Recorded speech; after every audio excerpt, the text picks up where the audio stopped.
எங்க அம்மா இந்த 2 கண்ணையும் விட்டு வச்சதை படிக்கிறதுக்கு தான் சொல்லிட்டு சின்ன வயசுல எனக்கு சொல்லிட்டு கொடுத்துட்டாங்க.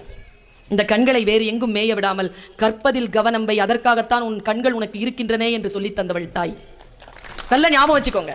நம்மை வழிபடுத்தக்கூடிய ஆசிரியர்களையும் நம்மை வழிபடுத்தக்கூடிய பெற்றோர்களையும் நாம் கவனமாக உள்வாங்க வேண்டும். நம்மை வசை சொல்லுகின்றவர்களுக்கு எதிராக ஒரு வசைச்சொல் சொன்னாலே போதும், நம்முடைய கோபம் அடங்கிரும். எங்க தெரியுமா நீ ஜெயிப்ப, வாழ்க்கையில எப்ப தெரியுமா ஜெயிப்ப, இன்னைக்கு நடந்ததை மறக்காத. மறக்காம மனசுல வச்சுக்கோ. யார் எந்த உதடுகளால் உன்னை கடினமாக பேசினாரோ அதே உதடுகளால் பாராட்டுரை வாங்குகின்ற வரைக்கும் எப்பொழுது நீ ஓய மாட்டாயோ அப்பொழுது வரைக்கும் உன்னுடைய வெற்றி நிலைப்பாடானது அல்ல. நம்முடைய வாழ்க்கையில் ஜெயிப்பதற்கான சில விஷயங்கள் நமக்கு தெரிய மாட்டேங்குது. பெற்றோர்களை உங்களுக்கு சொல்லுகிறேன், நம் குழந்தைக்கு என்ன தேவை என்பது நமக்கு தெரியலைங்க. நமக்கு என்னென்ன கிடைக்கலையோ அதெல்லாம் நம் குழந்தைகளுக்கு தருகிறோம். பெற்றோர்களுக்கான மிக முக்கியமான மருத்துவ குறிப்பு என்ன தெரியுமா? நம்ம எல்லாருமே நம்ம குழந்தைக்கு எது தெரியுமா கொடுத்துட்டு இருக்கோம்? எதை கொடுக்கிறோம்னா விட்டமின் எம். விட்டமின் எம் என்றால் மணி, காசு, டப்பு, துட்டு, அவ்வளவு கொடுக்கிறோம். எனக்கு என்னென்ன கிடைக்கலையோ எல்லாம் என் பிள்ளைக்கு கிடைக்கணும். வேண்டாங்க, கொடுக்காதீங்க. நிறைய காசு குழந்தைகளுக்கு கொடுக்காதீங்க. நிறுத்துங்க, இன்னிலேருந்து நிறுத்துங்க. அதுக்கு பதிலாக விட்டமின் என் கொடுங்க. விட்டமின் என் என்ன தெரியுமா? Vitamin no. நோ சொல்லுங்க. 100 விஷயம் கேக்குதா, 75 விஷயத்துக்கு நோ சொல்லுங்க. 25 விஷயத்துக்கு அப்புறமா பார்க்கலாம்னு சொல்லுங்க. நீங்கள் எந்த விஷயத்திற்கு நோ சொல்லுகிறீர்கள் என்பதிலே நீங்கள் கவனமாக இருங்கள். அந்த குழந்தை ஆசைப்பட்டு கேட்கக்கூடிய விஷயங்களுக்கு நோ சொல்வதில் எவ்வளவு கவனமாக இருக்க வேண்டும் என்றால் 3 மாதத்திலிருந்தே அந்த நோ சொல்ல பழக வேண்டும். நீ எல்லாம் நினைச்சு பார்க்குற, இப்பவே வீட்டில் பிரச்சனை, இதில் நோ சொல்ல வேற அம்மா அப்பாவுக்கு கற்றுக் கொடுத்தனா என் பாடு என்னன்னு ஒன்று சொல்கிறேன். எந்த ஒரு குழந்தை நோ சொல்ல சொல்லி வளர்க்கப்படுகிறதோ அந்த குழந்தை இம்யூனிட்டி பவரோட வளர்கிறது. வெளியில் யாரேனும் நோ சொன்னால் அதை தாங்கக்கூடிய சக்தி அவர்களுக்கு கிடைக்கிறது. வெறும் எஸ் எஸ் சொல்லி வளர்க்கக்கூடிய பிள்ளைகள் எதிர்ப்பு சக்தி இல்லாமல் வாழ்க்கையில் உதிர்ந்து போகின்றன. வாழ்க்கையில் அவர்கள் உதிர்ந்து போகக்கூடாது என்றால் அவர்களுக்கு சில விஷயங்களுக்கு நீங்கள் நோ சொல்லி பழகுங்கள். நான் யோசிச்சு பார்க்கிறேன், லேர்னிங்ல என்ன அவ்வளவு சந்தோஷம் இருக்கு. அது எப்படி அவ்வளவு சந்தோஷமானது? லேர்னிங் அவ்வளவு சந்தோஷமானதா? ஆமா. சிந்திக்கிறது எவ்வளவு சந்தோஷமானது தெரியுமா? சிந்திப்பது சந்தோஷமானது. இந்த 2த்தையும் நிறுத்தவே நிறுத்தாத, வாழ்க்கை முழுக்கத்தை நிறுத்தாத. கலீல் கிப்ரான் சொல்லுகிறான் பெற்றோர்களை பார்த்து, பெற்றோர்களே, உங்கள் குழந்தையை நீங்கள் கற்ற ஆசிரியரிடம் ஒப்படைத்து விடாதீர்கள், கற்கின்ற ஆசிரியரிடம் ஒப்படையுங்கள் என்று பேசுகிறார். கற்றுக்கொண்டே இருக்கக்கூடிய ஆசிரியர்கள் தான் உங்கள் குழந்தைக்கு சரியான வழியை காட்ட முடியும். கற்று முடித்தவர்கள் எதையும் கற்றுக் கொடுத்து விட முடியாது.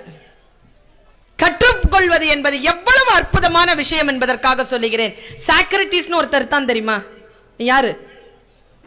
ஒரு தத்துவ ஞானி. சாக்ரட்டிஸ் தத்துவ ஞானின்னு தெரியும். தத்துவ ஞானின்னு சொல்றாங்க. அவனுடைய தத்துவம் என்ன தெரியுமா? ஒன்னும் இல்ல, ரைசிங் क्वेश्चंस, கேள்விகளை எழுப்பவன் சாக்ரட்டிஸ். why not, இவ்வளவுதான் சாக்ரட்டிஸ். இதெல்லாம் நமக்கு சொல்லி கொடுத்தான். இப்போ ஆப்பிள் விழுகிறது, மரத்திலிருந்து ஆப்பிள் விழுகிறது, தகவல். why அப்படின்னு கேட்டாதான் எஜுகேஷன். whyன்னு கேட்கணுங்க. whyன்னு கேட்டது யாரு? சாக்ரட்டிஸ் கேட்கல, நியூட்டன் கேட்டான். whyன்னு கேட்டவன் நியூட்டன். கேட்க சொன்னவர் தான் சாக்ரட்டிஸ். கேட்டவர்கள் வாழ்க்கையில் ஜெயிக்கிறார்கள். அவன் குரு, இவன் செயல்பாட்டிலே இறங்கியவன். whyன்னு கேட்டான், கிராவிட்டியை கண்டுபிடிச்சான். why தான், ஏன் இப்படி இருக்கிறது, ஏன் இப்படி இருக்கக்கூடாது என்கின்ற கேள்வி மாணவர்களுக்கு வர வேண்டும். ஒரு சப்ஜெக்ட படிக்கும் பொழுது ஏன் இப்படி இந்த விஷயம் ஏன் இப்படி சொல்லப்பட்டிருக்கு, ஏன் இப்படி இருக்கக்கூடாதா என்கின்ற கேள்விதான் வாழ்க்கையை செதுக்குகிறது. சாக்ரட்டிஸ் என்ன தெரியுமா பண்ணா? அவன் அப்படி கேள்வி கேட்டான் என்பதற்காக தண்டனை, அவனுக்கு விஷம் குடிச்சு செத்து போகணுங்கிற தண்டனை நடந்துகிட்டே இருக்கும். தினத்தந்தியில தான் வந்தது இந்த செய்தி. இறையன்பு எழுதியிருந்தார். அவர் நடந்துகிட்டே இருக்கிறாரு சாக்ரட்டிஸ். திடீர்னு அவருக்கு ஒரு பாட்டு சத்தம் கேட்குது. பாட்டு சத்தம் கேட்ட உடனே அவர் குரல் கொடுத்து கேட்டாராம், நண்பனே, பியூட்டிஃபுல்லா இருக்கே உன்னுடைய சாங். அவங்க இருந்து அவன் சாங்கை நிறுத்திட்டு அவன் கேட்டானா, யார் அது? நான் தான் சாக்ரட்டிஸ். ஓ சாக்ரட்டிஸ், நன்றாக இருக்கிறாயா? இருக்கிறேன். நீ ஏதோ ஒன்று வாசிச்சாயா, அந்த பாட்டு எனக்கு தெரியும். என்ன ஆர்கன்ல அதை வாசிச்ச நீ? அதுவா? அது மவுத் ஆர்கன். தோழனே, என்ன பாரு, நாளை மறுநாள் விஷம் குடிச்சு சாவ போகிறான். கிழமை அவன் யோசிச்சான், என்ன வேணாலும் எப்படி வேணாலும் இருந்திருக்கலாம் அந்த 2 நாளைக்கு. அவன் என்ன கேட்டானான் தெரியுமா? தோழனே, எனக்கு அந்த இசைக்கருவியை வாசிக்க கற்றுக் கொடுக்கிறாயா? உடனே அவன் சிரிச்சுக்கிட்டே சொன்னானா, 2 நாள்ல சாவ போற, இதை கத்துக்கிட்டு என்ன பண்ண போற? சாக்ரட்டிஸ் சொன்ன பதில் தான் குழந்தைகளே உங்களுக்கான பதில். சாக்ரட்டிஸ் சொன்னான், நான் சாகும்போது எனக்கு மௌத்தார்கன் வாசிக்க தெரியும் என்கின்ற ஒரு எண்ணம் போதாதா? சாகும்போது கூட இது எனக்கு தெரியும் அப்படிங்கிற எண்ணம் போதாதா? இதனால் எனக்கு என்ன கிடைக்கும், இதனால் எனக்கு என்ன கிடைக்கும், இதனால் எனக்கு என்ன கிடைக்கும் என்பது அல்ல கல்வி. கல்வி என்பது எதுவும் கிடைக்காது, ஆனால் அதை தெரிந்து கொள்வதில் ஒரு சந்தோஷம் வருது பாரு. நான் உலகத்திலேயே நான் ரிசீவ் பண்ண 2 தேங்க்ஸ் குழந்தைகளே, as a teacher என்னால மறக்கவே முடியாது 2 தேங்க்ஸ். ஒன்று, என்னுடைய மகன் 4.5 வயது. உனக்கும் உன்னுடைய பழைய விஷயங்கள் ஞாபகம் வரும் பாரு, உங்களுக்கும் ஞாபகம் வரும் பாருங்க. நமக்கு மணி பார்க்க கற்றுக் கொடுத்தவங்கள மறக்க முடியாது தெரியுமா? யாரோ ஒருத்தங்க கற்றுக் கொடுத்துருப்பாங்க, மறக்க முடியுமா? யாருங்கிற ஞாபகம் இருக்கா? யார் உங்களுக்கு டைம் பார்க்க கற்றுக் கொடுத்தாங்க? ஒரு நாள் என் பையன் வந்து நின்னான். அம்மா இது எப்படிம்மா, என்னம்மான்னு கேட்டான். நான் உனக்கு சொல்லி கொடுத்தேங்க, டைம் பார்க்கறத சொல்லி கொடுத்தேன். பையன் வெளியில போய் விளையாடிட்டு ஓடி வந்து என் கால்களை அணைத்து கொண்டு, மா தேங்க்ஸ் அப்படின்னா. ஏண்டான்னு கேட்டேன். 4:30க்கு ஷார்ப்பா வரலனா விளையாட்டுல சேர்த்துக்க மாட்டேன்னு சொன்னாங்க.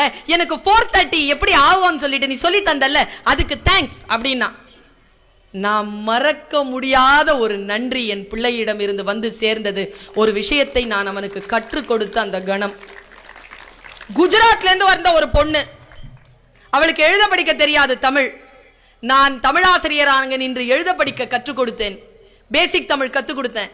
காலேஜ் முடிச்சு வெளியேறுகின்ற பொழுது அந்த ஃப்ரில்லான அந்த புர்கா போட்டுட்டு வந்து நின்று அந்த குழந்தை சொல்லிச்சு, கண்ணெல்லாம் கண்ணீருங்க, மேம் தேங்க்ஸ். என்னப்பா உங்களை எங்கேயோ பார்த்த மாதிரி இருக்க, செகண்ட் இயரில் கற்றுக் கொடுத்தேன். மேம் நான் தான் மேம், பேர் சொல்லிட்டு எதுக்கு தேங்க்ஸ்? இப்போ எனக்கு தமிழ் எழுத படிக்க தெரியும் மேம், தேங்க்ஸ். ஒரு விஷயத்தை கற்றுக் கொடுப்பது என்பதே எனக்கு இவ்வளவு பேரின்பமாக இருக்கின்ற பொழுது, ஒரு விஷயத்தை கற்றுக்கொண்டால் அது எவ்வளவு பேரின்பம் என்பதைத்தான் அந்த குழந்தைகளுடைய கண்களிலே நான் மின்னலாக பார்த்தேன். கற்றுக்கொள்ளுங்கள் குழந்தைகளே. உலகத்தில் ஜெயிப்பது என்பது ரொம்ப சாதாரணமான விஷயம். ஆனால் எதை கற்றுக்கொண்டு ஜெயிக்கிறோம் என்பதுதான்.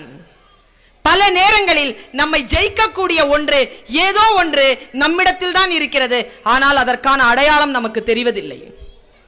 என்னுடைய அம்மம்மா, நான் தான் சொன்னேன் இந்த ஊருக்காரங்க தான், ஒரு முறை என்கிட்ட சொன்னாங்க, நான் மறக்கவே முடியாதுங்க, நான் உங்களுக்கு அதை கடத்திட்டு போறேன்.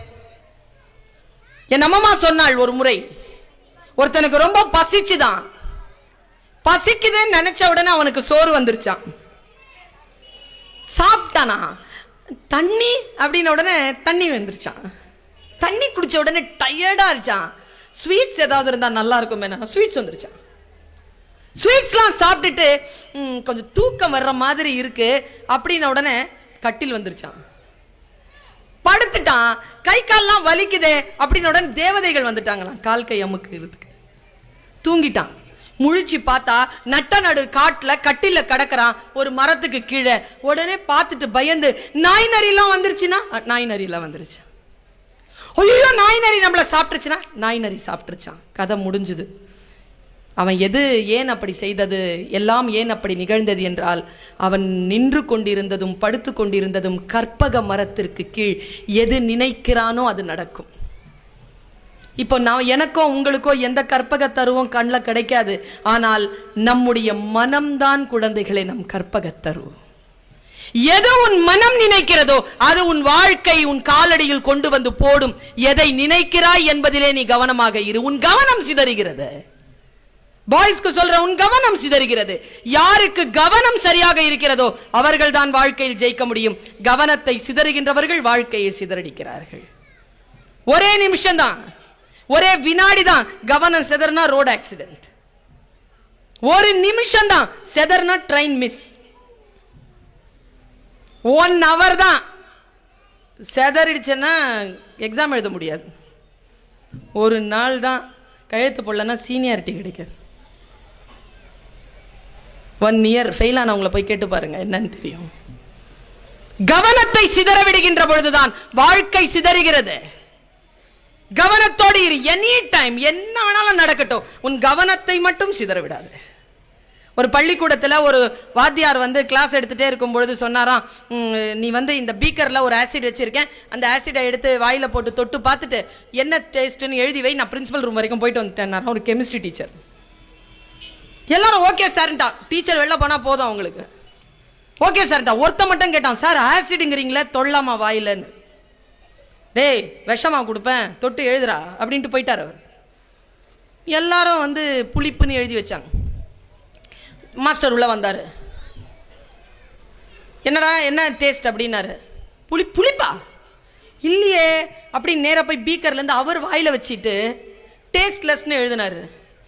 எல்லாம் இல்லை இல்லை சார் புளிப்பு சார். டேய் புளிப்பு இல்லடா டேஸ்ட்லெஸ்ன உடனே எல்லாரும் மறுபடியும் வேணா டெஸ்ட் பண்ணி பார்க்குறேன் சார்னு எல்லாரும் மறுபடியும் ஒரு சொட்டு வாயில் போட்டுக்கிட்டாங்க. ஒரு பையன் மட்டும் போடலை. இந்த 30 பேரில் ஒருத்த மட்டும், சார் புளிப்பு தான் சார். டே நான் டேஸ்ட் பண்ணிட்டு சொல்கிறேன் இல்லைன்னு, நீ என்னடா புளிப்புங்கிற? புளிப்பு தான் சார்.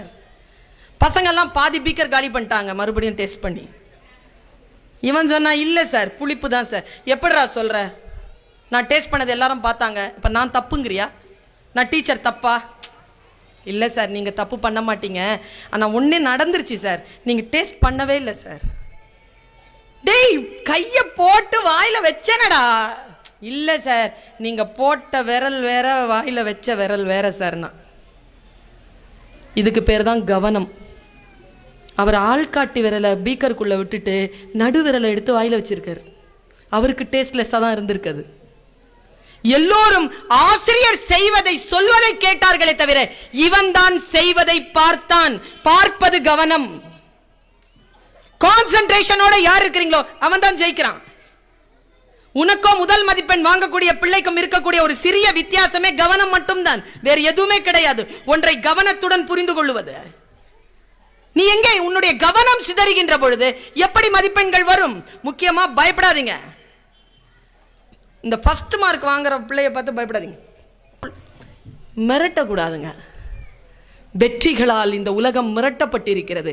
சைலண்டா உட்கார்ந்து அடிச்சாலே டார்கெட் கம்ப்ளீட் பண்ணலாம். பதறவோ அடுத்தவர்கள் மீது இன்ஃப்ளூயன்ஸ் ஆகவோ கூடாது.